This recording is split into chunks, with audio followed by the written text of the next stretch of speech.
Everything is political. Politics are a part of every aspect of our lives. I'm Evelyn, and welcome back to class with Prof. Eve, or welcome if this is your first time visiting my channel.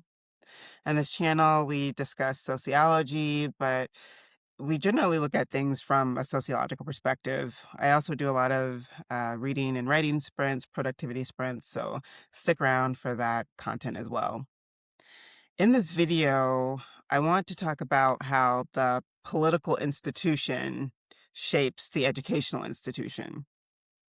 As a sociologist, we teach our students in the very first class that a student would take in sociology, our introduction to sociology class.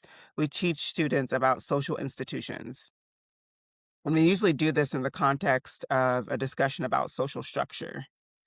And so one really important aspect of sociology and really its uniqueness is that it highlights how society is actually a system, right? And we don't think about that as we navigate our daily life and things are normalized, and so we stop questioning a lot of things, a lot of practices, behaviors, and we don't really think a lot about the structures that we operate within and engage with all the time. And so pointing those things out and making those apparent to students, making those visible to students is a really powerful thing that sociology provides. So as we're discussing social institutions, we discuss things at the macro level and the micro level. We also talk about things at the intermediate or meso level. But for the purposes of this particular discussion, I'll just focus on macro and micro for simplicity. So at the macro level of society, we have our social institutions, and they include things like politics, government, family, education, religion, science and technology, mass media. These are most of the significant institutions in a society. There can be others as well. And there are institutions that we call traditional institutions and emergent institutions. Traditional institutions are those social institutions that have existed for centuries, for as long as human beings have organized themselves. And so family, for example, would be an example of a traditional institution, historical institution. An emergent institution would be the mass media. We haven't always had the mass media. We haven't always had the technology that we have available to us today in 2026. So that's considered an emergent social institution. So it kind of captures how different structures are incorporated into a society over time based on changes in that society, the different needs of the population, etc. So I'm actually going to pull up a few of the slides that I use in my classes to teach this subject. And so just give me a minute and I will get that pulled up. I don't know if it's going to show me on camera, if it'll just show the slide, but I'll come back on in a second with each one of these. Let's make this a little bit bigger. So I often start with a social institutions chart when we begin this discussion because it lays out a framework of the different uh, duties and assignments of that particular institution. So you could incorporate any institution into this box here. So I could put politics here, I could put religion here, I could put family here. But the example that we have right now is education. And so with my students, we talk about the basic needs that the educational institution is supposed to provide to students, supposed to serve. We discuss examples of organizations and groups within that institution. We talk about values and status positions within the institution. So that's really hitting on the cultural elements of the institution, and then some of the common norms associated with the institution. And I always tell them that these things are changing all the time. They're not static, but it gives them a really good idea of what exactly these institutions are supposed to do. Now, of course, social institutions fail at their job, at what they're supposed to do often, and we notice those failures in our day-to-day life, right? When there's a crisis, it's really highlighted. With the COVID-19 epidemic, we really saw the shortcomings of our healthcare institutions, of our employment institutions, of our government, right? So it is moments of crises that often highlight the lack, or the shortcomings of our social institutions. So this is the way that we kick off the conversation of institutions. And I talk about how each institution intersects with one another and feeds one another. All right. And culture is kind of the umbrella around all of these social institutions. So when we're talking about politics, and I'll go ahead and pull up the next slide. I'll make this a little bit bigger.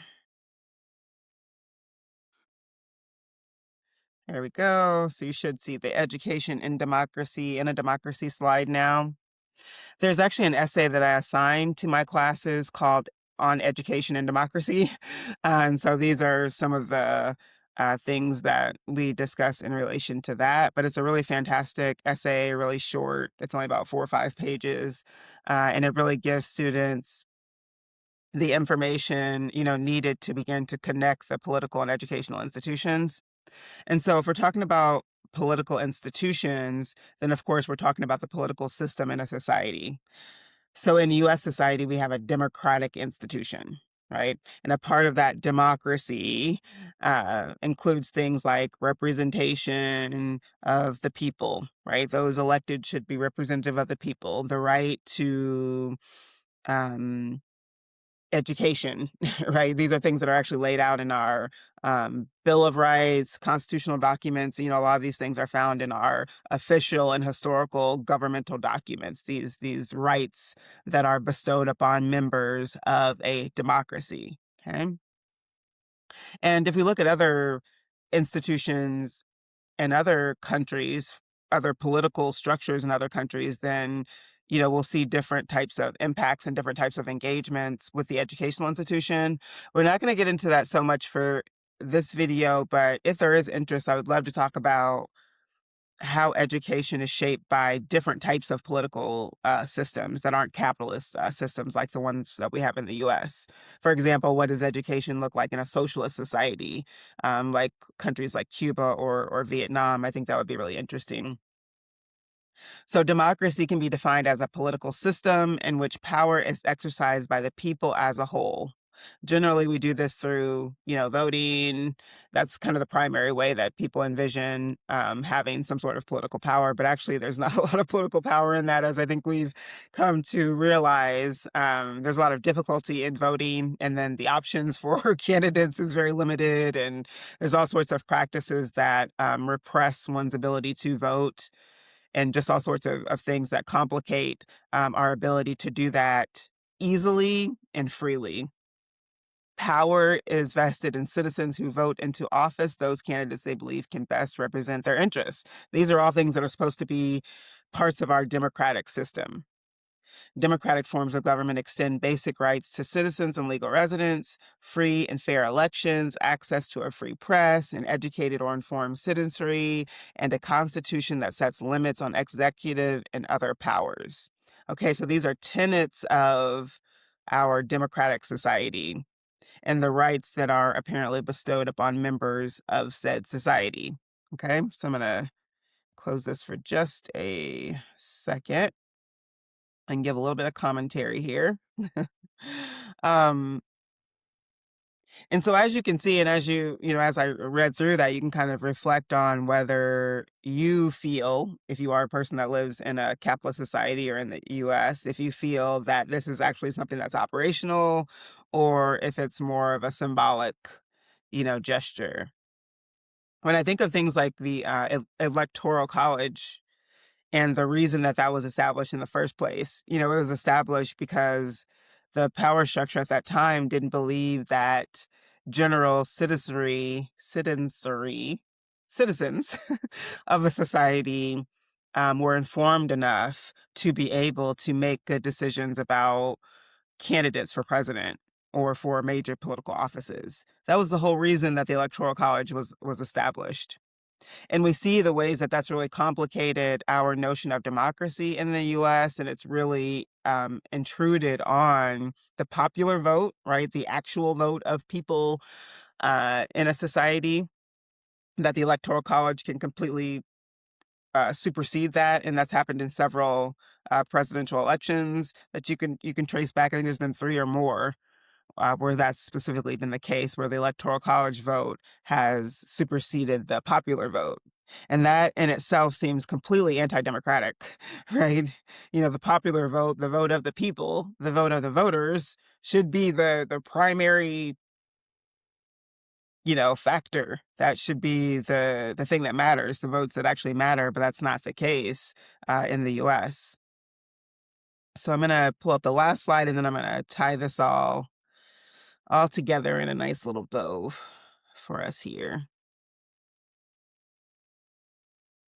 So democracy and capitalism. And so we're talking about a few different institutions here. Education, politics, and the economy. The economy is another social institution. And it's really difficult to separate these institutions nowadays. Their interests are invested in one another. They're all kind of conglomerates, and they're all kind of sharing power and authority, and working very closely together, all of these different institutions. Actually, when I talk about the economy and politics in my classes, we talk about it as geopolitical economy. I just kind of tie it all together. And so that encompasses geographic location, economy, and political structures, because I feel like that's kind of the best way to understand um, those systems, because they are so closely interconnected. So the economic system of capitalism, in which we have in the US, and the political system, democracy, are connected and interdependent. And then I have a couple of questions that I have students answer, and we discuss this as a class. And so these are things that we can talk about now. How does capitalism influence the operation and outcomes of democracy? There are numerous ways that this happens. We don't have free college education in the United States. We have mandatory schooling through the age of 16, I believe, but there aren't any provisions for higher education unless you take out a loan, get a scholarship, or just pay directly for that education. Many other countries that have similar standing to the United States, like a lot of countries in Europe, Germany, France, they provide free college education. There's actually numerous uh, low economic countries, or countries that we would call downright poor, that also provide free college education to their population. But that is not something that the US provides. And I think that's a big question mark there of why. If the education of the citizens are so important, if that's something that we've said is important in our governmental documents, our historical documents, then why don't we ensure that every person that wants to pursue a higher education has the opportunity to do so? Making education, or setting a price point to higher education, is the best way to keep out a large swath of people in that society. And it's not even like it's all that affordable. It's expensive. Going to college is just downright expensive. Whether you're going to a 2-year or a 4-year college, you're going to be paying several thousands of dollars a semester to attend college at the institutions in the US. So it's not even affordable for most people. So that is a real value contradiction that can be highlighted here.